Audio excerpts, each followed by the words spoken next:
Thank you very much. So the upshot is business welcome, business engagement, extremely welcome, very important, and we need more of that. Before I give I would like to have a general round for a couple of minutes towards the end, but before I do so, I have a question to all of you, something that puzzles me. I mean, we talked about biodiversity champions, and we heard about from experiences and current initiatives from two of them.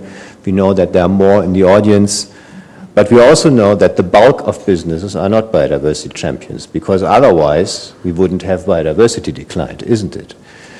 And in consumer markets, in technology markets, we are used to differentiate consumers into three groups, right? The early adopters, the mainstream, and the laggards.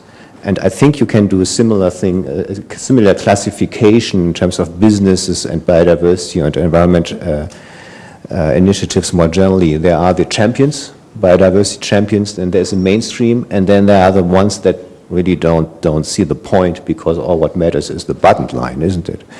So my question is, what can we do collectively, as from the perspective of your respective institutions, to promote more business engagement from the mainstream and from the laggards? I mean, we heard a couple of leads here in your statements.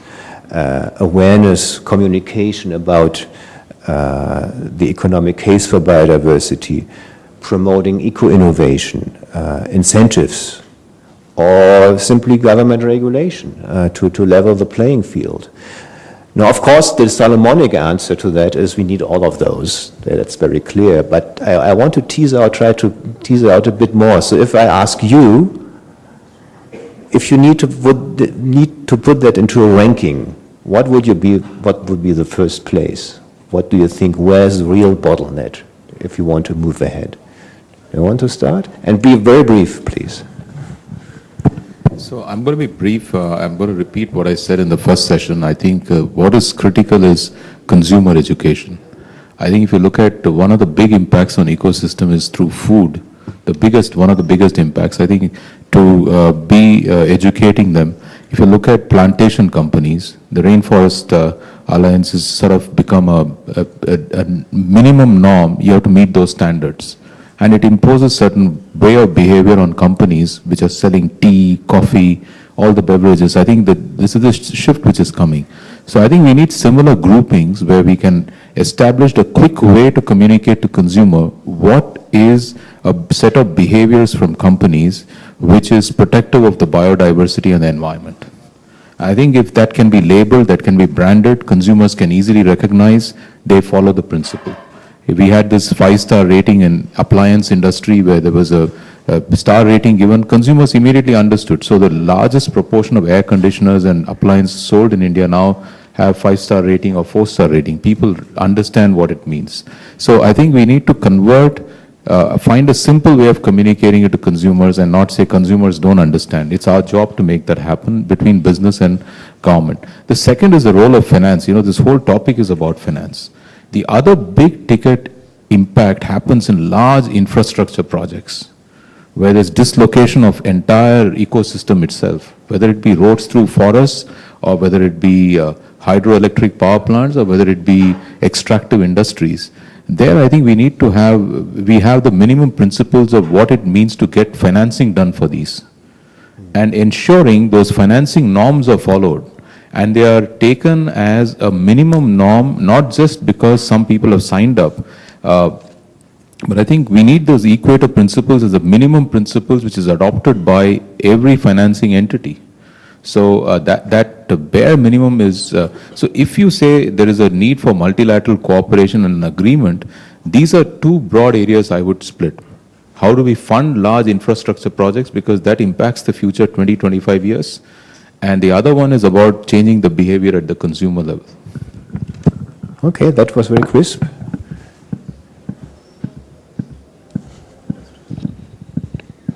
Just to add on to this is that typically, as Mr. Mukundan sir has said just now, that you need some kind of benchmarking on the biodiversity angle. So we carried out a typical benchmarking that was based on the natural value initiative. So we benchmarked our activities on those standards, came out with a certain percentage of accomplishments as on date, and we have a plan for another 4-5 years to where to reach.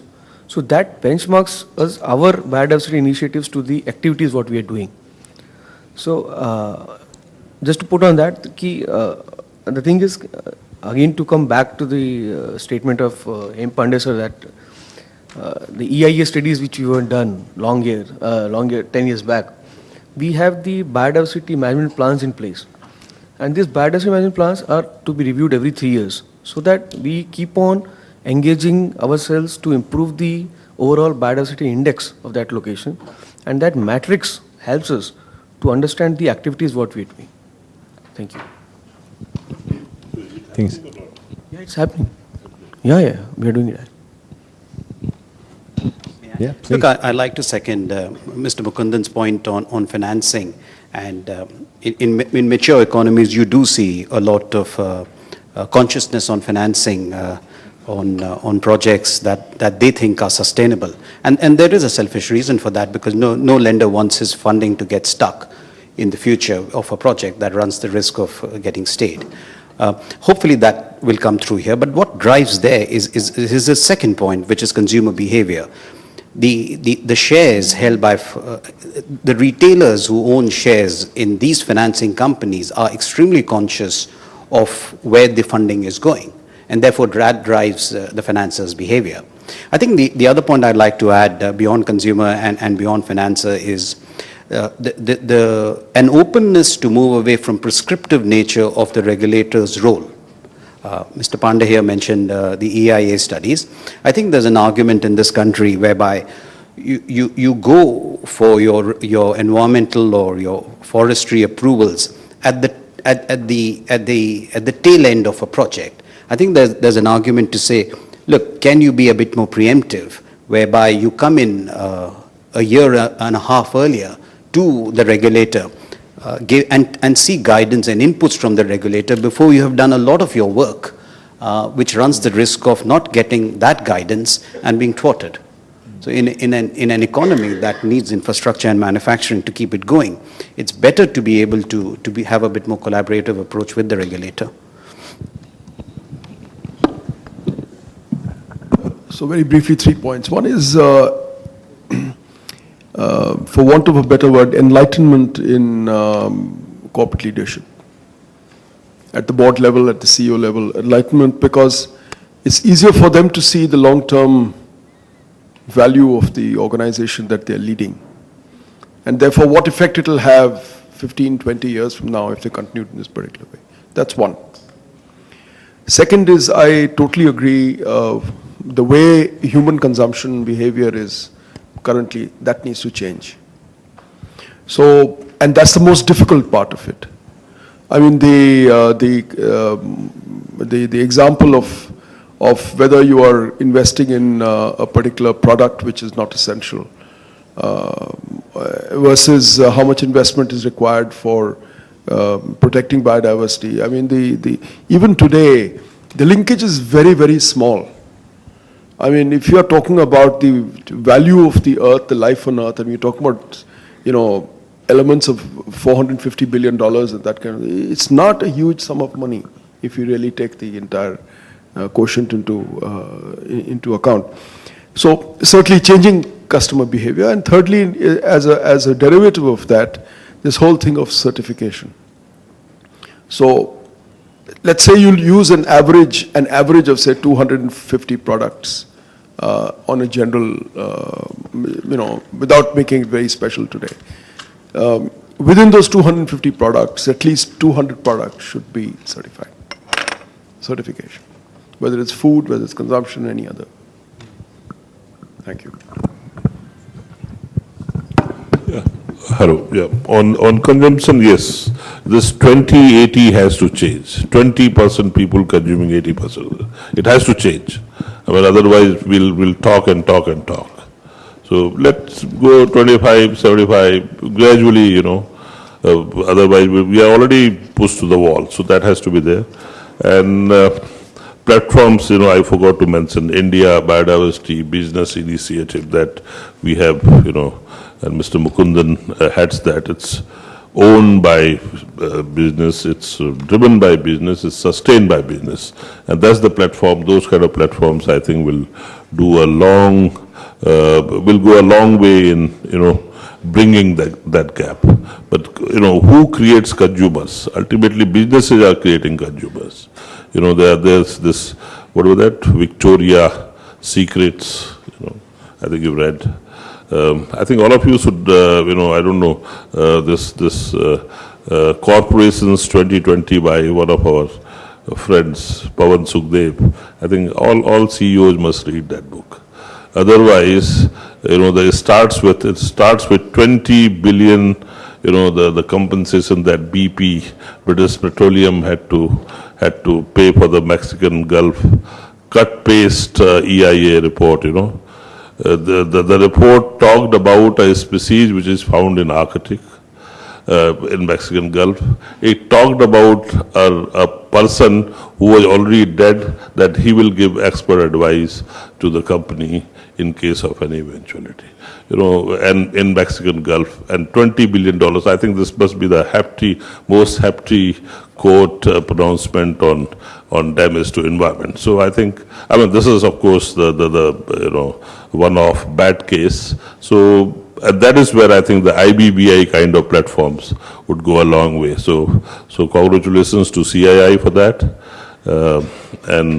That this sustainability summit has to it has to be both the consumption and also how much we use the raw material at each and every level, entire life cycle. I think efficiency is needed everywhere, and nature is there to guide. No waste in nature. That's the principle. If we have, I think we will be able to save. Otherwise, 50% of the food coming to the table going waste, 50% of the food leaving the table going waste. This is the divide in the world. Poor countries, 20 countries house the world's biodiversity. Out of that, only 2 rich countries, 18, all of us poor countries have the biodiversity. How long we can hold? There's a cost to it. How long we can hold? There's a tremendous pressure in our country to grow and develop. We are trying to balance through our laws, through our processes. Our industries are cooperating. The offsets are there. You will discuss in the afternoon biodiversity offsets, and forests. We have collected huge amount of money from the industries, around $6 to $7 billion and we have stopped. Before we had this Forest Conservation Act, we diverted 4 million hectares of land for non-forestry purposes. After this act, since 1980, 35 years, only 1 million hectares, and that too with good amount of offsets. So so our industry has been responsible. It will be more responsible globally also if industry corporations are responsible. Thank you. Thank you very much. Let's see from the floor whether there are any intervention on what you heard so far. I think we gave you quite some material for thinking. So is there anyone who would like to make an intervention or ask a question to the panelists?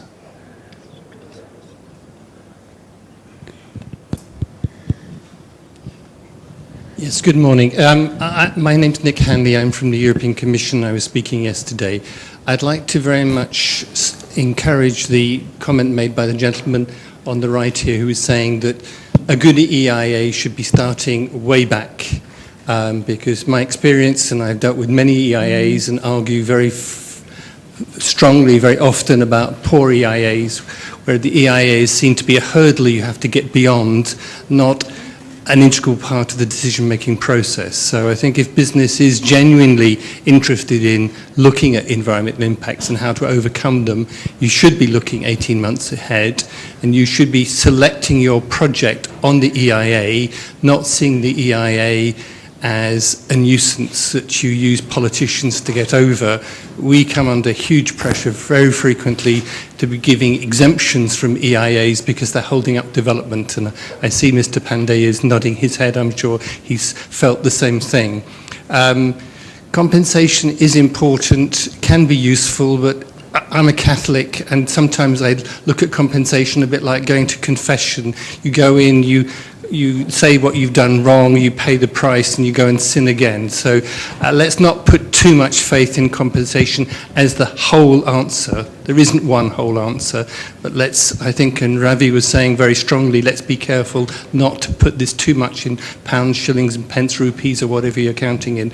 Let's get businesses really concerned about their impacts and let them engage a lot earlier and seriously in reviewing the impacts, because certainly in Europe, and I'm sure it's here, the biggest impacts on biodiversity are loss of habitat and fragmentation from development and impacts of pollution, rather too much individual things itself. Thank you very much.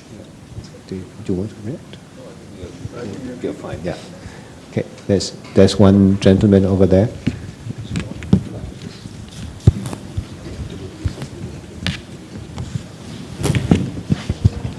I can only supplement European Commission. In fact, and one of our team India study would prove that environmental rate of return or ecological rate of return is better than internal rate of return. We go to the bank, we calculate IRR, or as government I go and calculate economic rate of return.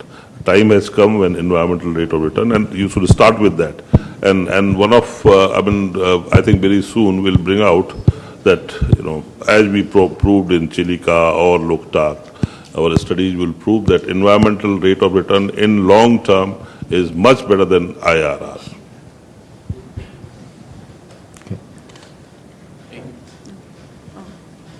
Okay, I think I see one hand there and one hand there. You have the mic already, so perhaps you start and then we go over to you.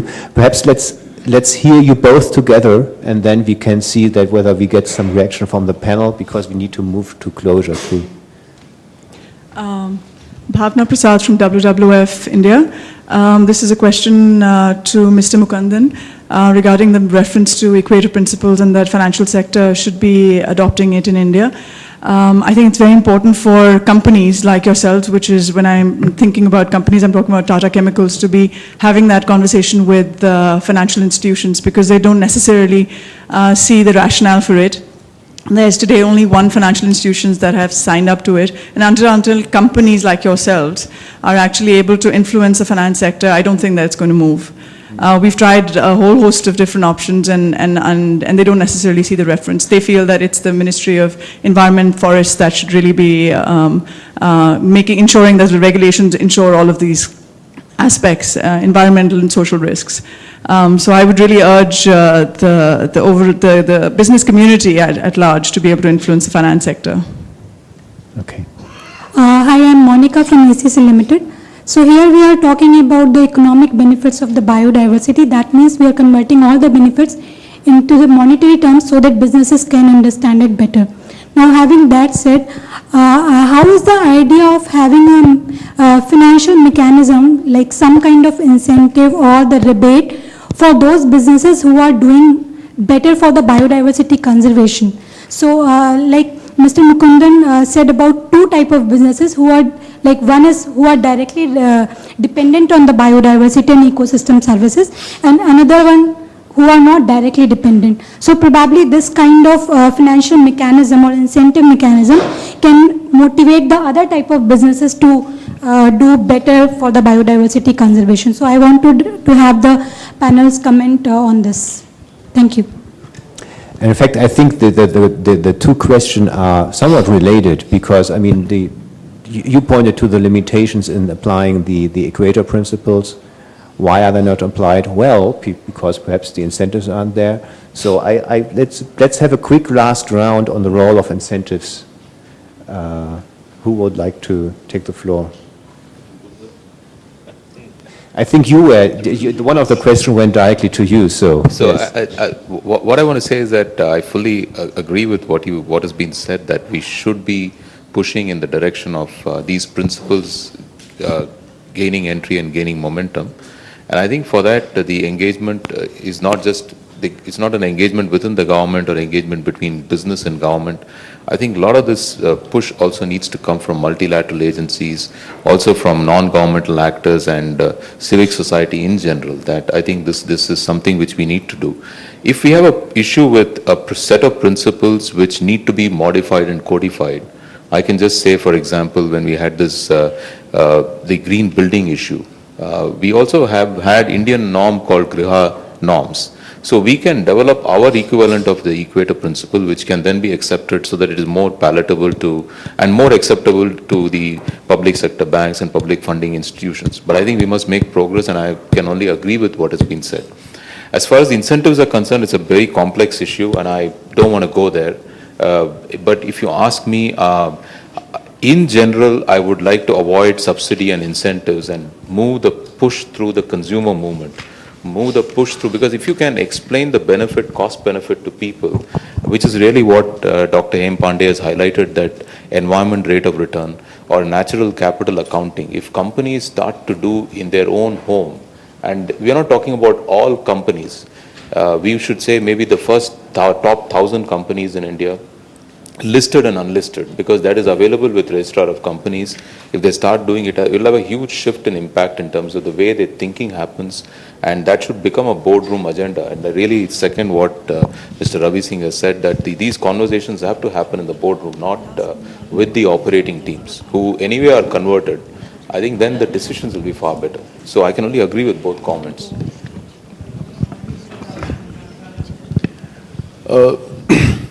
So I won't answer the first question because Bhavna is from WWF and represents some of our own views on that subject. On what the young lady said here about those two kinds of factors governing the how we gauge performance. I'd just like to say that currently there are only 2 economic studies that I have come across in the last 3 years which deal with this particular subject, of those who depend on biodiversity and convert that into economic value from a corporate point of view, and those who do not depend on this. Yeah. And there are only 2 economists who've done this so far in India. The studies that have been done are on primary data have only been done in the ministry so far. They've not been done, So this is an opportunity really for fora like these to come up with really a model which could be financed, by which we could have broad-based this debate, agree on a certain factors and integers, and move forward, because currently those factors don't exist. So that's one. Secondly, there should be a deadline to all this, because we cannot just carry on theorizing forever, because from where we see biodiversity, we see crashes coming up, which will be irrecoverable for our region. Not just for India, for the whole region. So I think there should be a deadline to this. There should be a deadline maybe by the time we meet next time in this forum, on the 11th Sustainability Summit. We should have studies that we could debate and say these are the factors that we agree on, go forward. And thank you for the question.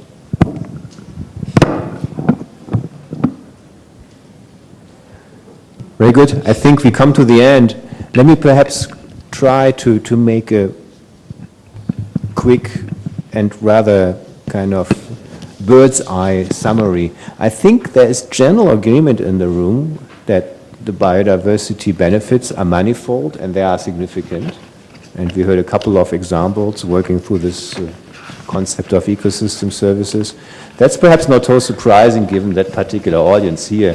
What I found interesting, what came out was also that the benefits do not arise always to the same persons and to the same groups, and that even within the business communities you might have more like businesses that create impact, negative impact, which have a footprint, then you might have businesses which are actually relying on ecosystem services for their very survival. I mean, we talked about food and water, we heard the marine example about fisheries, etc. So there is a certain tension here, and the question is then how to deal with that tension. We heard from the footprint side of businesses, we heard a couple of good practice examples. Importantly, as I said earlier, not just isolated projects, but based on principles that can, in fact, be, say, appliedly more widespread, which then leads to the question about, well, moving beyond the biodiversity champions, how can we expand the biodiversity agenda? Couple of very interesting insights here. Enlightenment at the leadership level.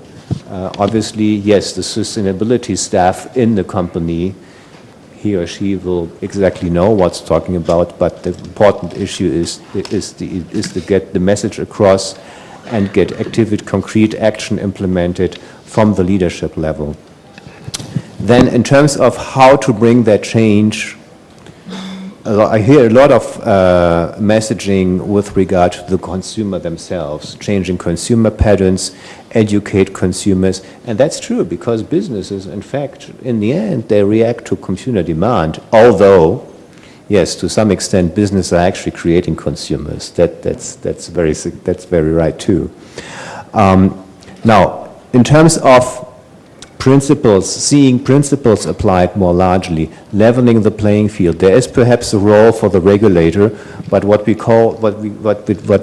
was said also that we need to perhaps to have a rethink about the prescriptive role of the regulator, work more cooperatively with businesses, and importantly, start work early on, not just when the baby's fallen out of the bathtub, so to say. That's I think another important message.